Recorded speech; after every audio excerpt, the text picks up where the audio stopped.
In the Weather Lab. That is a big promise, too. And I promise I'm going to keep that promise. Temperatures right now are going to be warm, and today it's going to be muggy. Right now on our radar, not looking at a whole lot. We had a couple showers last night and a severe thunderstorm warning. We do have one cell in Texas County that is now starting to fade away as the sun comes up. Right now in Branson, temperatures at 70, dew point at 68, so it's going to be another muggy and another humid day today across much of the Ozarks. Temperatures already in the 70s, 77 here in Springfield. And our dew points upper 60s to lower 70s. Very muggy, very oppressive on the muggy meter. However, this weekend we're going to see comfy dew points on the muggy meter. It's going to be a very comfortable weekend ahead. Go out and enjoy it. Over the next couple of hours, temperatures are going to make their way into 91, 92 area. Feel like temperatures are still going to be in the upper 90s, so it's still going to be uncomfortable. But tomorrow and Sundays, when we're going to see those less humid conditions, it's still going to be warm. Don't get me wrong. Temperatures will still be in the upper 80s to lower 90s. But because those dew points are going to make their way down into the 50s and into the 40s, it's going to be a very comfortable weekend ahead. So I hope you guys go out and enjoy it. Beth, thank you for that. Making news locally, we need to bring you an update into the ongoing manhunt out of Douglas County. The Sheriff's Department posted on Facebook that this man, 43-year-old Dustin Huff, was spotted in Squires driving an 80s white Ford flatbed pickup. He's wanted for domestic assault, armed criminal action, kidnapping, and unlawful use of a weapon. Squires is located just south of Ava. Authorities have been searching for him for nearly a week now. There is a $2,000 reward for any information leading up to his arrest. You should call authorities immediately if you see Huff. You're right to know this morning a motorcyclist was killed yesterday while traveling east of Highlandville. 26-year-old Justin Disher was moving on Route EE when he crossed the center line and struck a pickup truck head-on. Disher was pronounced dead at the scene. The 52-year-old driver of the truck suffered moderate injuries. Springfield will no longer take part in the National Safe Place program, but that doesn't mean local youth must stay out on the streets.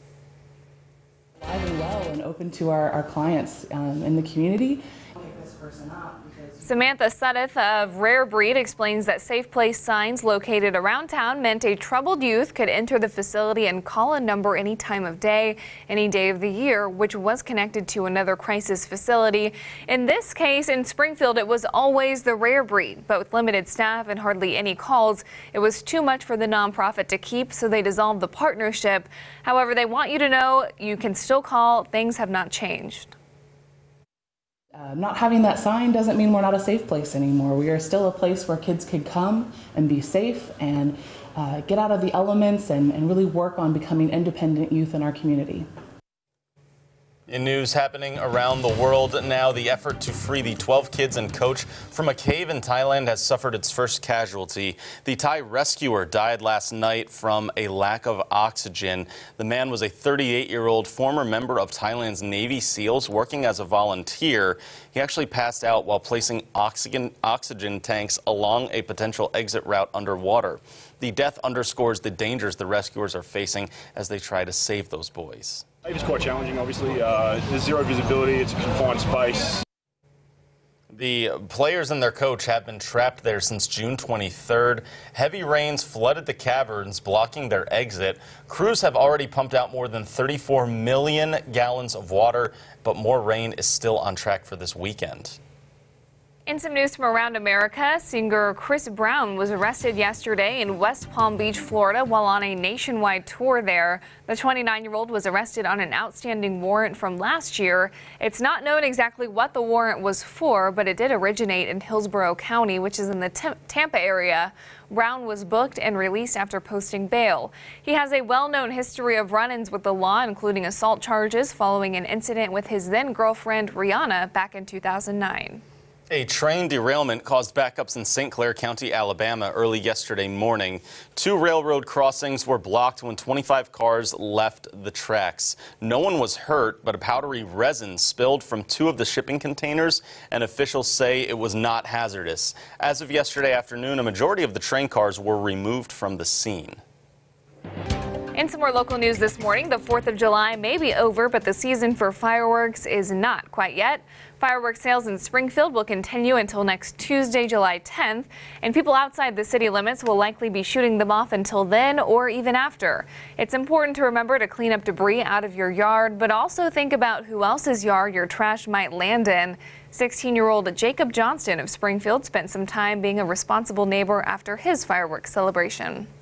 I just woke up early in the morning, took about 40 minutes of my time, of my day, easy. Mostly just the entire front of our yard and street, and then I also cleaned in some other people's yards just to help them out. I think it's better for the community. It doesn't take much time out of your day. Color 10 investigates for you about companies having a hard time hiring skilled workers. It's a trend seen throughout the country in several industries and also in the Ozarks. Worker shortages are being reported in many sectors: truck driving, construction, IT, and carpentry. And for regional airlines, facing a shortage of pilots is an issue. To help meet that demand, OTC launched an aviation program last year, which is already full and has a waiting list. Dr. Hal Higdon, though, is the chancellor at OTC and says these are jobs that require more than a high school diploma, but not necessarily a four-year degree. We needed those, we still need those, but it's almost like we never realized that there's someone who needs to work on your teeth, there's someone who needs to do your plumbing and your HVAC. And now the economy's grown and we don't have people trained in those areas.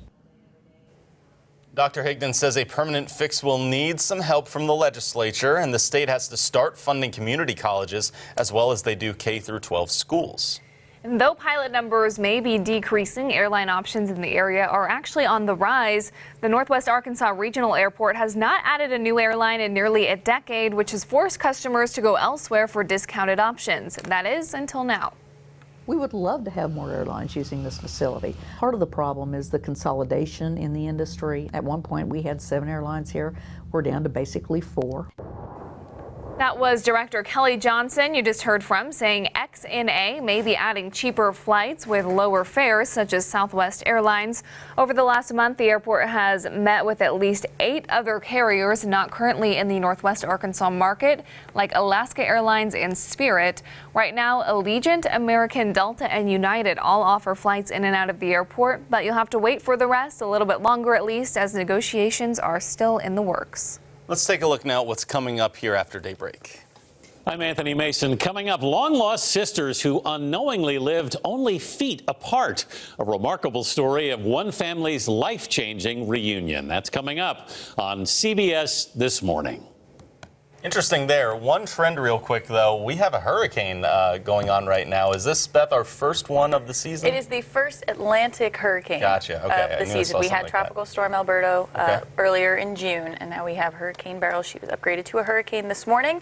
And right now, she kind of looks like a fish storm. She's just kind of sitting in the Atlantic. She'll make her way toward the Lesser Antilles later this week. Interesting. A fish storm, does that mean not over land?